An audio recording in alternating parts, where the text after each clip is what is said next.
အာနာသိမ့်ပြီးတော့ဘယင်လှုပ်တာအဲ့ဒီဘယင်ဘယ်သူလဲမတည်သိတဲ့ဒါမျိုးကြကိုဆွေကိုမျိုးလို့ပဲ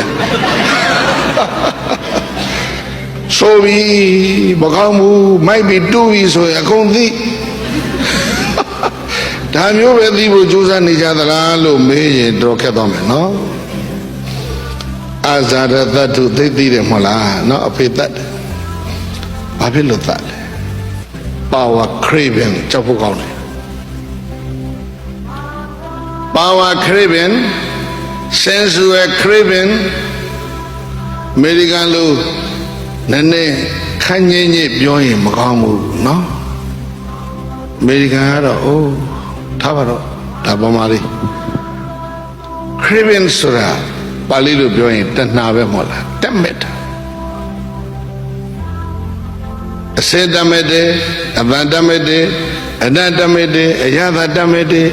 အထိတွေ့တမဲ့တယ်နော်ငါခုအဲ့ဒါကို sensual craving ဘဝတမဲ့တယ် craving for life စီဝါရေးတမဲ့သလား craving for economy ပါဝါရီအာနာရီမဲ့သလား craving for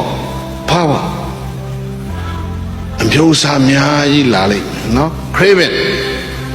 power craving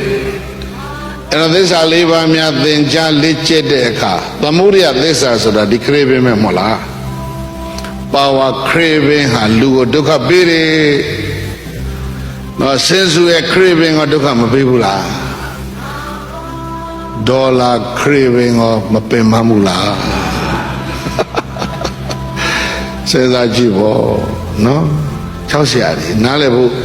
နားလည်ခြင်းစရာတွေအများကြီးပဲအဲ့တော့ဆရသဘာကြောင့်အဖေသားတယ်လေ power craving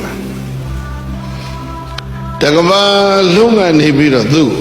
ချီကျူးစကားမပြောတော့ကဘာမှာနာမည်တော့ကြော်သွားတယ်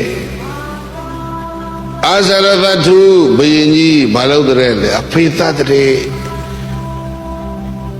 known to the world over ဟောတယ်မလားအကောင်းကြော်ကြရလားမကောင်းကြော်ကြရလား notorious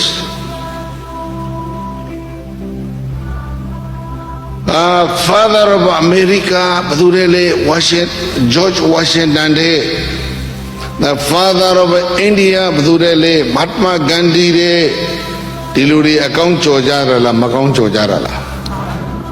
ကြော်ကြတဲ့ဆိုတိုင်းနော်အကုန်လုံးအကောင်းကြီးအောင်မနေနဲ့ဟုတ်မကောင်းတဲ့ကြော်ကြနေတဲ့လူတွေအများကြီးပဲကပါပါ